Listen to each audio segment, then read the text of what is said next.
नमस्कार दोस्तों, आप सभी का आपके अपने यूट्यूब चैनल एजुकेशन नगरी पर आप सभी का स्वागत है। जी हाँ दोस्तों, आज हम VMOU BA second year paper code होगा SI04 भारत का इतिहास। क्लास नंबर हमारी होगी 2। इम्पोर्टेंट क्वेश्चन और आंसर करेंगे, जो परीक्षा की दृष्टि से वेरी इंपॉर्टेंट क्वेश्चन हम करेंगे। आपका पेपर किस प्रकार से आएगा, पेपर का पैटर्न देखिए आप। सेक्शन ए में आपके 7 प्रश्न आएंगे, 2 अंक का होगा, शब्द अंक होंगे, सभी करने अनिवार्य हैं। और सेक्शन ब में 8 प्रश्न आएंगे, उसमें से आपको 4 करने हैं और 7 अंक का एक प्रश्न होगा, 28 अंक का होगा शारीरिक क्वेश्चन। सेक्शन सी की बात करते हैं, 4 प्रश्नों में से कोई 2 प्रश्न करने हैं आपको, शब्द नंबर का एक प्रश्न होगा, कुल मिलाकर 28 अंक मिलेंगे। कुल 70 अंक का आपका पेपर होगा। कितने अंक का होगा? 70 अंक का होगा। सेक्शन ए देखिए, देखने से पहले आप हमारे टेलीग्राम चैनल को ज्वाइन कर लीजिए। ये क्लास की PDF है, आपको वहाँ पर ही मिलेगी। और एजुकेशन नगरी को सब्सक्राइब जरूर करना। पहला प्रश्न इस प्रकार से आएगा, आप देखना, आपका पेपर इसी प्रकार से आएगा। अति लघु उत्तरात्मक प्रश्न, सभी 7 प्रश्न करने हैं और सातों को सातों ही आपके करने हैं। ये क्लास नंबर हमारे दूसरी है। प्लेलिस्ट में जाकर पहली क्लास जरूर देखें और इसके बाद में ये दूसरी क्लास देखें। तो देखिए पहला प्रश्न आप, कि सालाबाई की संधि कब हुई? सालाबाई की संधि 1782 में हुई। कब हुई? 1782। इसने प्रथम आंग्ल मराठा युद्ध को समाप्त किया और कुछ समय के लिए अंग्रेजों तथा मराठों के बीच में शांति स्थापित हुई। अगला प्रश्न होगा हमारा कि तीसरा आंग्ल मराठा युद्ध कब हुआ? तीसरा आंग्ल मराठा युद्ध 1817 और 1818 ईस्वी में हुआ। इसमें मराठों की पराजय हुई और भारत में मराठा राजनीतिक शक्ति का अंत भी हो गया था। आगे देखिए, लाहौर की संधि कब हुई? वेरी इंपॉर्टेंट है कि लाहौर की संधि कब हुई। लाहौर की संधि 1846 को हुई, प्रथम आंग्ल सिख युद्ध के बाद हुई। कब हुई? प्रथम आंग्ल सिख युद्ध के बाद में हुई। इसके द्वारा पंजाब पर अंग्रेजों का प्रभाव है वह बढ़ गया था। अगला प्रश्न होगा हमारा, आर्य समाज की स्थापना किसने की? वेरी इंपॉर्टेंट सवाल है कि आर्य समाज की स्थापना स्वामी दयानंद सरस्वती ने 1875 में की। कब की भाई साहब? 1875 में की। आर्य समाज की स्थापना की गई। इसका उद्देश्य वैदिक धर्म एवं सामाजिक सुधारों को बढ़ावा देना था। अगला प्रश्न देखिए आप, कि भारतीय राष्ट्रीय कांग्रेस के प्रथम अधिवेशन के अध्यक्ष कौन थे? वेरी इंपॉर्टेंट है कि भारतीय राष्ट्रीय कांग्रेस के जो प्रथम अधिवेशन हुआ था उसका अध्यक्ष कौन था? तो इसका प्रथम अधिवेशन 1885 को हुआ। 1885 को कांग्रेस की स्थापना हुई और उस समय प्रथम अधिवेशन हुआ। इसकी अध्यक्षता WC बनर्जी ने की। किसने की? WC बनर्जी ने की थी। अगला प्रश्न होगा हमारा कि मुस्लिम लीग की स्थापना कब हुई? वेरी इंपॉर्टेंट सवाल है कि अखिल भारतीय मुस्लिम लीग की स्थापना 1906 में हुई। कहाँ पर हुई? ढाका में हुई। ढाका बांग्लादेश में हुई। इसका उद्देश्य भारतीय मुसलमानों के राजनीतिक हितों का प्रतिनिधित्व करना था। अगला प्रश्न हमारा होगा कि जलियांवाला बाग हत्याकांड कब हुआ? वेरी इंपॉर्टेंट सवाल है, ये तो आपका परीक्षा में देखने को मिलेगा कि जलियांवाला बाग हत्याकांड है वो कब हुआ। जलियांवाला बाग हत्याकांड 13 अप्रैल 1919 को अमृतसर में हुआ। जनरल डायर ने निहत्थी सभा पर गोली चलाने का आदेश दिया था। किसने दिया था? डायर ने दिया था। अब सेक्शन नंबर हमारा बी होगा, लघु उत्तरात्मक प्रश्न होंगे। लघु उत्तरात्मक देखिए, इसमें 8 में से आपको 4 करने हैं। इसी प्रकार का पेपर आएगा, 4 प्रश्न करने, प्रत्येक प्रश्न 7 अंक का होगा। तो आप देखिए 8 ऑप्शन। तृतीय आंग्ल मराठा युद्ध के कारण परिणाम को बताइए। वेरी इंपॉर्टेंट सवाल है। तृतीय आंग्ल मराठा युद्ध 1817 से 1818 ईस्वी में हुआ। अंग्रेजों की बढ़ती शक्ति और मराठों की स्वतंत्रता की इच्छा के कारण दोनों के बीच में ये संघर्ष हुआ। मराठा सरदार अंग्रेजों की बढ़ती राजनीतिक शक्ति से चिंतित थे। पेशवा बाजीराव द्वितीय भी अंग्रेजी नियंत्रण से मुक्त होना चाहता था। अंग्रेजों ने मराठों के बीच में मौजूद आपसी मतभेदों का लाभ उठाया। युद्ध में मराठों को पराजय मिली। पेशवा की सत्ता समाप्त कर दी गई और मराठा संघ का राजनीतिक प्रभाव समाप्त हो गया। परिणाम क्या निकला कि भारत में जो अंग्रेजों की स्वस्थ राजनीतिक शक्ति है वो स्थापित हो गई। टेलीग्राम चैनल को जरूर ज्वाइन करें, हर PDF वहाँ पर मिलती है, हर क्लास की PDF सबसे पहले वहाँ पर आपको मिल जाती है। तो ये लिंक आपको डिस्क्रिप्शन में मिल जाएगी और चैनल है एजुकेशन नगरी को सब्सक्राइब करें जो हर नोटिफिकेशन आप तक पहुँच सके। अगला प्रश्न होगा हमारा, अंग्रेजों की फूट डालो और शासन करो की नीति की व्याख्या कीजिए। अंग्रेजों की कैसी नीति थी? फूट डालो और शासन करो नीति। देखिए आप, ब्रिटिश सरकार ने भारत में अपनी सत्ता को मजबूत बनाए रखने के लिए विभिन्न सामाजिक, धार्मिक और राजनीतिक समूह के बीच में मौजूद मतभेदों का लाभ उठाया। इसे सामान्यतः फूट डालो और शासन करो की नीति कहा जाता है। अंग्रेजों ने भारतीय की एकता को कमजोर करने के लिए सामुदायिक एवं क्षेत्रीय विभाजन को बढ़ावा दिया और 1905 के बंगाल विभाजन को भी भारतीय राष्ट्रवादियों ने इसी नीति से जोड़ा। बाद के वर्षों में अलग अलग राजनीतिक प्रतिनिधित्व तथा सांप्रदायिक आधार पर राजनीतिक को बढ़ावा मिलने से भारतीय समाज में विभाजन की भावना है वह बढ़ी।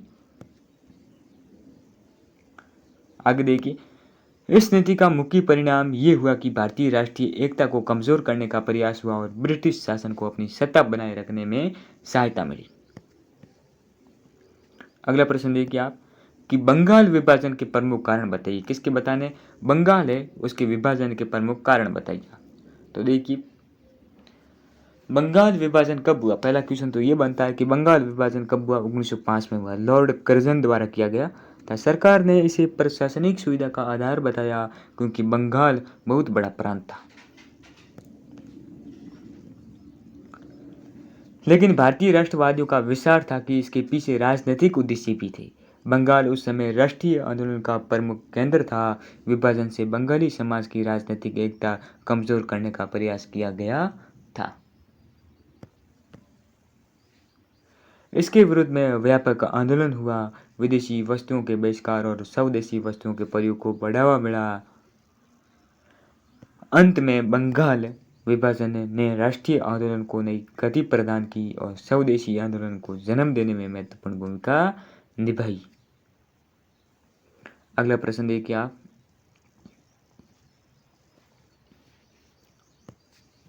मुस्लिम लीग की स्थापना के प्रमुख उद्देश्यों को बताइए। मुस्लिम लीग की स्थापना 1906 में ढाका में हुई। कहाँ हुई? ढाका में हुई। इसका उद्देश्य भारतीय मुसलमानों के राजनीतिक हितों का प्रतिनिधित्व करना था। इसके प्रमुख उद्देश्यों में ब्रिटिश सरकार के साथ राजनीतिक संबंध बनाए रखना, मुसलमानों के राजनीतिक अधिकारों की रक्षा करना और उनके अलग राजनीतिक प्रतिनिधित्व की मांग करना शामिल था। परीक्षा में आपका एक भी क्वेश्चन है बाहर नहीं जाएगा, एक भी क्वेश्चन बाहर नहीं जाएगा। ये क्लास नंबर 2 होगी, एक क्लास और आएगी हमारी। 3 क्लास में से एक भी क्वेश्चन आपका बाहर नहीं जाएगा। बीए सेकेंड ईयर एग्जाम में बात करें तो। आगे देखिए, रॉलेट एक्ट का भारतीय राष्ट्रीय आंदोलन पर क्या प्रभाव पड़ा उसके बारे में आप देखिए। रॉलेट एक्ट 1919 में हुआ। कब हुआ? ब्रिटिश सरकार द्वारा पारित किया गया। इस कानून ने सरकार को बिना सामान्य न्यायिक प्रक्रिया के लोगों को गिरफ्तार और नज़रबंद करने के व्यापक शक्तियां दी। भारतीय नेताओं ने इसे नागरिक स्वतंत्रताओं के विरुद्ध माना। महात्मा गांधी ने इसके विरुद्ध में देशव्यापी सत्याग्रह का आह्वान किया था।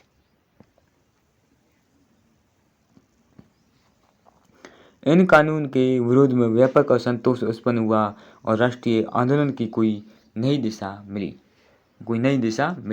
इसी वातावरण में आगे देखिए, इसी वातावरण में जलियांवाला बाग की घटना ने भारतीय जनता में ब्रिटिश शासन के प्रति आक्रोश और बढ़ा दिया।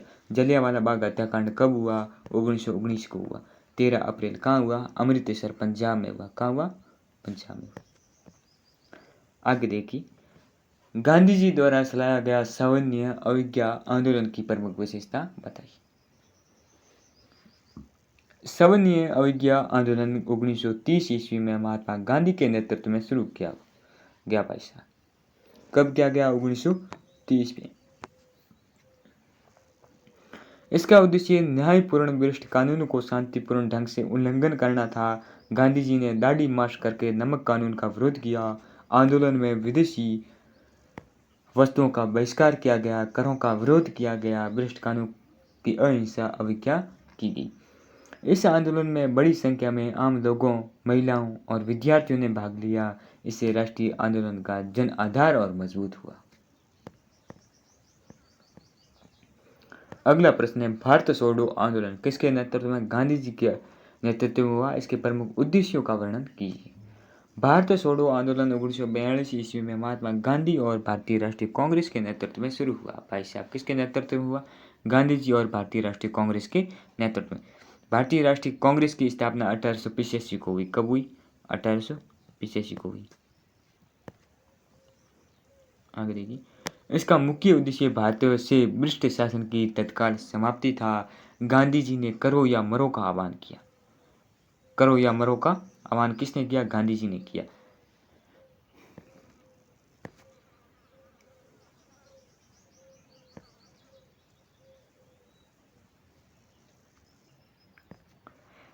आंदोलन के दौरान अनेक राष्ट्रीय नेताओं को गिरफ्तार कर लिया गया।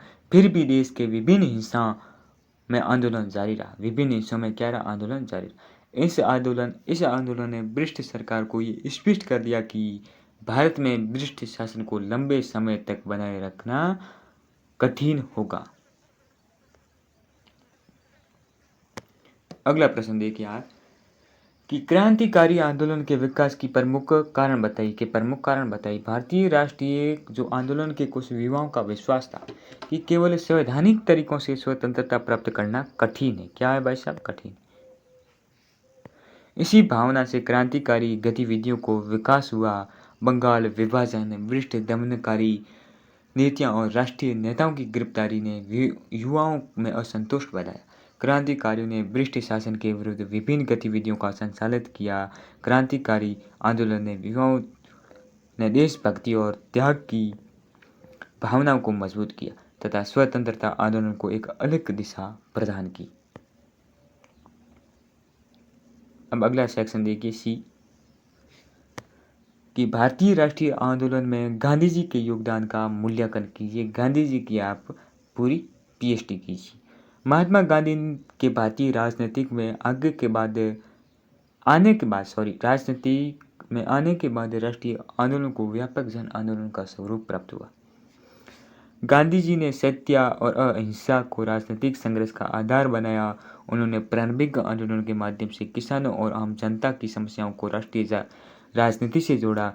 बाद में उनके नेतृत्व में असहयोग आंदोलन, सविनय अवज्ञा आंदोलन और भारत छोड़ो आंदोलन जैसे बड़े आंदोलन हुए। गांधी जी ने विदेशी वस्तुओं के बहिष्कार, स्वदेशी खाद्य तथा जन भागीदारी पर जोर दिया। उनके नेतृत्व में महिलाओं, किसानों, मजदूरों, विद्यार्थियों और सामान्य नागरिकों की राष्ट्रीय आंदोलन में भागीदारी बढ़ी। उनकी राजनीतिक पद्धति की प्रमुख विशेषताएं ये थी कि सत्य और अहिंसा, जन भागीदारी, शांतिपूर्ण विरोध, स्वदेशी एवं आत्मनिर्भरता, सामाजिक सुधार, भ्रष्ट शासन के विरुद्ध असहयोग। गांधी जी के आंदोलन ने ब्रिटिश शासन की वैधता को चुनौती दी और स्वतंत्रता की मांग को व्यापक जन समर्थन दिया। भारतीय स्वतंत्रता आंदोलन को जन आंदोलन बनाने में गांधी जी की भूमिकाएं अत्यंत ही महत्वपूर्ण थी। अगला प्रश्न देखिए, सविनय अवज्ञा आंदोलन के कारण, कार्यक्रम और परिणामों की विवेचना कीजिए। सविनय अवज्ञा आंदोलन भारतीय स्वतंत्रता आंदोलन का एक महत्वपूर्ण चरण था। इसे महात्मा गांधी ने 1930 में शुरू किया। इसका कारण देखिए कि ब्रिटिश शासन की आर्थिक और राजनीतिक नीतियों के प्रति भारतीयों में असंतोष था। पूर्ण स्वराज्य की मांग मजबूत हो चुकी थी। नमक कानून आम जनता को प्रभावित करने वाला विषय था। आंदोलन का प्रारंभ कैसे हुआ ये देखिए। गांधी जी ने साबरमती आश्रम से दाड़ी तक मार्च किया और समुद्र तट पर नमक बनाकर नमक कानून का विरोध किया। इसे दाड़ी मार्च कहा जाता है। वेरी इंपॉर्टेंट है। इसका प्रमुख कारण देखेंगे अब हम।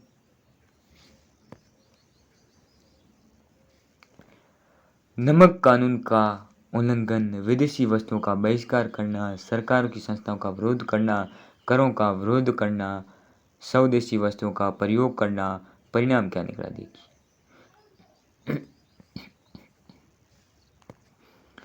आंदोलन में राष्ट्रीय आंदोलन को व्यापक बनाया, बड़ी संख्या में लोगों ने इसमें भाग लिया, महिलाओं की भागीदारी भी बढ़ी, ब्रिटिश सरकार को राष्ट्रीय नेताओं के साथ वार्ता करनी पड़ी। सविनय अवज्ञा आंदोलन ने भारतीय स्वतंत्रता संघर्ष को नई शक्ति दी और ब्रिटिश शासन पर राजनीतिक दबाव बढ़ाया। अगला प्रश्न देखिए। 1857 के विद्रोह के बाद ब्रिटिश शासन में हुई प्रमुख परिवर्तन का वर्णन कीजिए।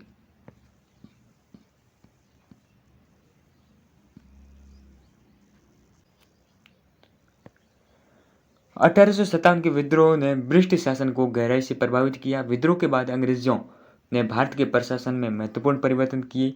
कौन कौन से किए? सबसे महत्वपूर्ण परिवर्तन ये था कि ईस्ट इंडिया कंपनी का शासन समाप्त कर दिया गया और 1858 के बाद भारत शासन अधिनियम द्वारा भारत का शासन सीधे ब्रिटिश क्राउन के अधीन कर दिया गया। मराठों के बाद में अंग्रेज आए। भारत के प्रशासन के लिए ब्रिटेन में भारतीय सचिव का पद बनाया गया। किसमें बनाया गया? भारत में कौन सा पद बनाया गया? सचिव का पद बनाया गया। भारत में गवर्नर जनरल का वायसराय के रूप में भी जाना जाने लगा। अंग्रेजों ने भारतीय रियासतों के प्रति अपनी नीति में परिवर्तन किया और उनके अधिकारों के प्रति अपेक्षाकृत सावधानी बरती।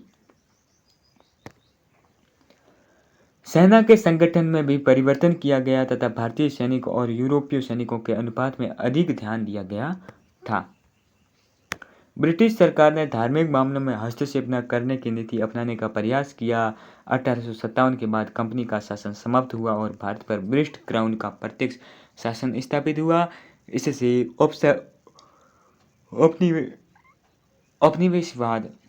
औपनिवेशिक प्रशासन की संरचना में महत्वपूर्ण परिवर्तन आया। अंतिम प्रश्न देखिए। भारत की स्वतंत्रता और विभाजन के प्रमुख कारणों की विवेचना कीजिए। भारत की स्वतंत्रता लंबे समय तक चले राष्ट्रीय आंदोलन का परिणाम थी। 20वीं शताब्दी में भारतीयों की राजनीतिक चेतना तेजी से बढ़ी और ब्रिटिश शासन के विरुद्ध आंदोलन है वे मजबूत होते गए। असहयोग, सविनय अवज्ञा और भारत छोड़ो आंदोलन ने ब्रिटिश शासन पर निरंतर दबाव बनाया। द्वितीय विश्व युद्ध के बाद ब्रिटेन की आर्थिक और राजनीतिक स्थिति कमजोर हुई। भारत में स्वतंत्रता की मांग अत्यंत है वे मजबूत हो चुकी थी। दूसरी ओर कांग्रेस और मुस्लिम लीग के बीच में जो राजनीतिक मतभेद बढ़ते गए। मुस्लिम लीग ने अलग राष्ट्र की मांग को आगे बढ़ाया। सांप्रदायिक तनाव भी बढ़ा। ब्रिटिश सरकार ने सत्ता हस्तांतरण की योजना बनाई और 1947 को भारत आज़ाद हुआ। इसके साथ भारत का विभाजन हुआ और पाकिस्तान एक अलग राष्ट्र के रूप में अस्तित्व में आया। भारत की स्वतंत्रता, राष्ट्रीय आंदोलन, जन संघर्ष, ब्रिटिश कमजोरी तथा बदलती अंतर्राष्ट्रीय परिस्थितियों का परिणाम थी, जबकि राजनीति और सांप्रदायिकता मतभेदों ने विभाजन की परिस्थिति में उत्पन्न की। अगर ये क्लास आपको अच्छी लगी है तो वीडियो को लाइक करें, सब्सक्राइब करें, दोस्तों के साथ शेयर करें। आज के लिए इतना ही। मिलते हैं कल तीसरी क्लास लेकर। तब तक के लिए धन्यवाद। ये हमारी दूसरी क्लास है, संपूर्ण होगी।